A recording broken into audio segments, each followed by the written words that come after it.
I think I've told you, I teach a class on the basics of self-publishing, and like a third of my outline is quotes from you, from different things you've said out loud.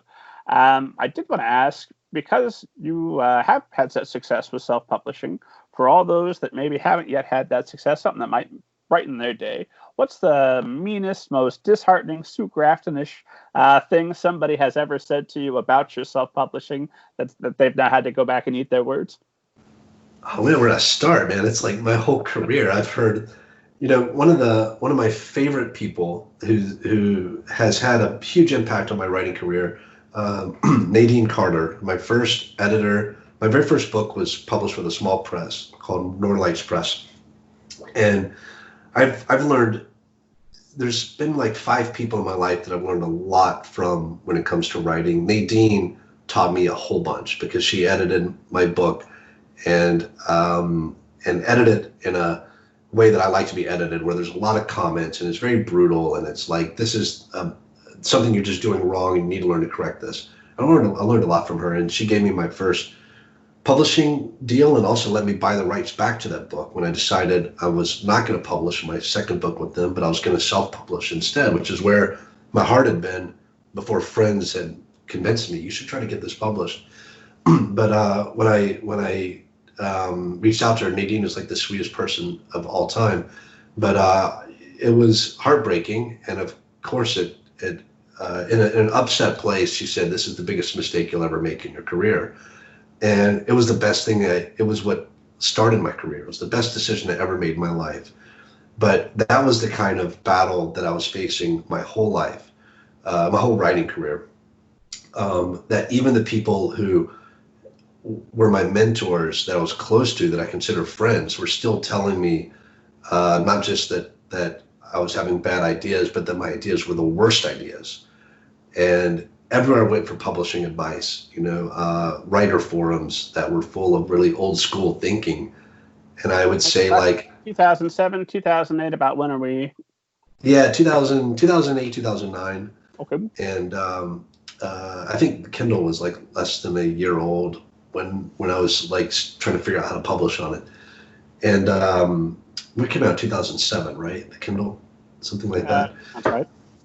But yeah, so like, I mean, it's pretty logical to me that you get good enough at something that people want to represent you. You get good enough at playing music and going out and putting on shows that finally someone in the audience who's scouting for those things comes up and says, "Hey, we like what you're doing, we want to represent you."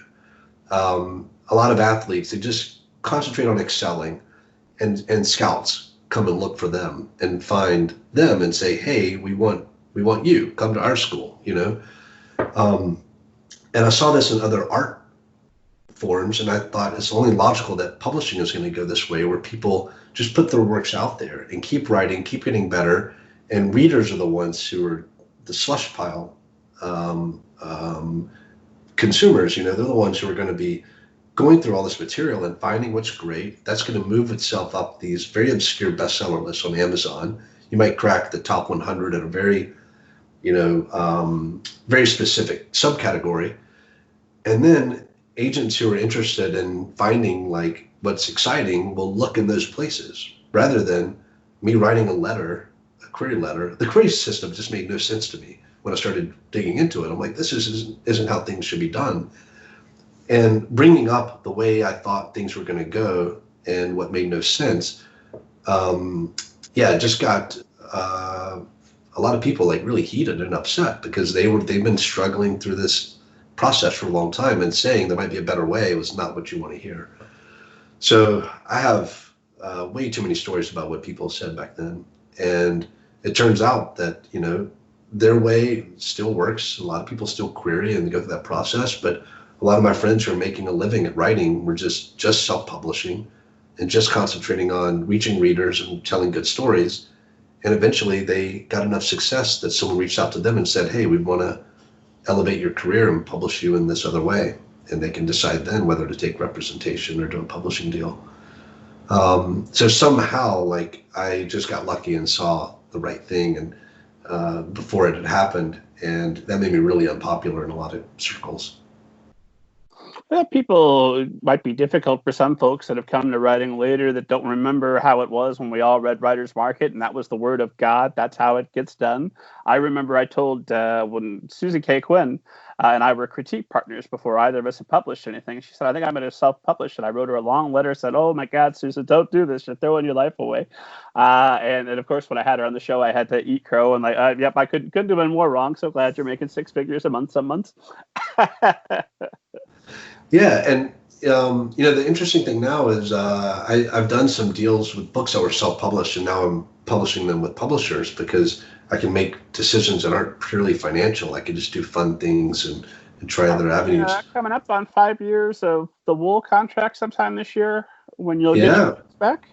So I got them. I got the rights to wool back, Wool Shift and Dust all back late last year, and did a deal with Houghton Mifflin Harcourt, or Houghton Mifflin Harcourt, and they're re-releasing. I think just this week they're taking over the ebooks and doing a new print edition that will come out later this year. A box set, all kinds of stuff.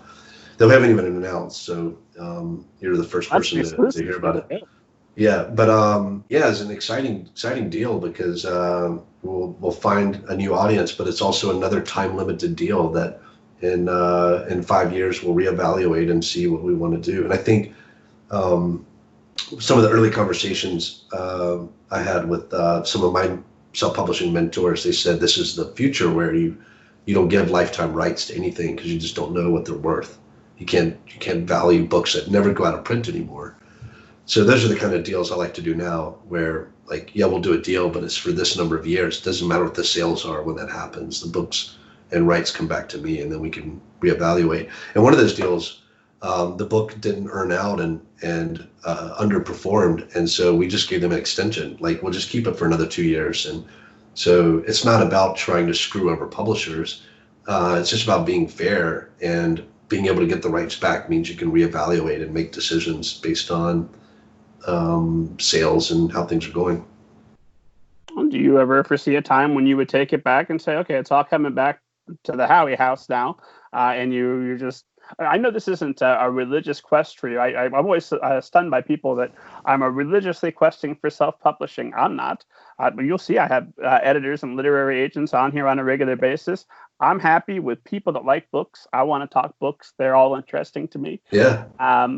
But can you see yourself going back to completely on your own, or at this point, is it so large, especially once potentially a TV show comes out or whatever else might happen? I mean, can one person manage the Howey empire?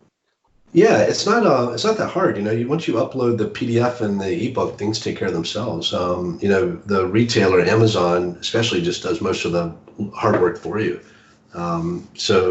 There's not a lot of, you don't have to do point of sale stuff. You get one, doing your taxes at the end of the year is pretty easy. It's not that difficult. I still think every time I write something, I'm like, I'm going to self-publish this first, and we'll see if publishers come along afterward. So John Joseph Adams and I are coming out with the 3 anthologies next month. These dystopian triptych works that I've contributed to and edited all the stories for. And it was no question that we were going to self-publish them. And I'm sure if we shop them around, we could get deals, but that's just not what we're interested in. We just want the stories out there in the way that we want to tell them. And we did that with another trilogy of anthologies about 5 or 6 years ago. And we've, had publishers come after us since then, and TV and film offers and stuff, and we're just happy kind of doing our own thing, and the authors have been happy with the results. Some of them have made more money from that anthology than they normally make with their majorly published short stories. So for me, every project starts as a self-publishing project, and then my agent or publisher will get involved and sometimes come up with something that's enticing. But I still think self-publishing first is the way to go. I mean, is it even feasible for you to sit down and have a conversation with an editor or publisher that says, Hugh, we love this aspect of your novel, but we want you to change the main character. We want you to change the final act and three other things.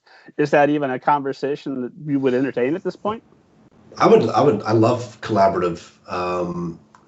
collaborative creative process. I love it a lot. So I'm happy to have conversations like that. But it hasn't been my experience that publishers have those conversations, and at least not with me. They'll either pass on it or get excited about it. You get some editorial feedback, but if it's something that major, often there's other stuff in their slush pile that they're more interested in. So they'll usually just pass and move on. But yeah, my experience so far has been that people get excited about something I've already published, and they see the sales history is pretty good, and so they don't want to change too much, and they keep it as is. I did have a really cool experience with an editor, Jack Fogg, and he was with Random House UK when I did my big wool deal with them before I had done any deals in the US. And he thought that we needed a scene with Juliet and some of these characters earlier on in wool. And, this my doing an essay the night that it's due. He was like, I don't know, maybe just a paragraph or two in one of these early chapters. And that night I wrote like what became chapter 13 of Wool, like wrote an entire chapter. It is one of my favorite chapters. I think it's one of the best pieces of work and so he's in England, and he sends me this email and goes to sleep, and he wakes up the next morning because I've been working all day while he's sleeping. And he wakes up not thinking he'll even hear back from me. And he's got like hold this entire chapter, and it blew his mind, but also blew my mind. And I loved getting that editorial feedback. Made the story so much stronger, and so I relish those kinds of opportunities. I've done a couple of writing rooms for adaptations, and just being in a room with really smart people that are geeking out about the same world and the same story, and you're molding all these things out of raw clay. It's so exciting for me. I think that's where I belong actually in this storytelling world right now. I probably just belong in LA, just working in writing rooms all day. I just love it. Can't get enough of it. Like, I don't feel like I'm going to work. I just feel like a kid in a candy store every day.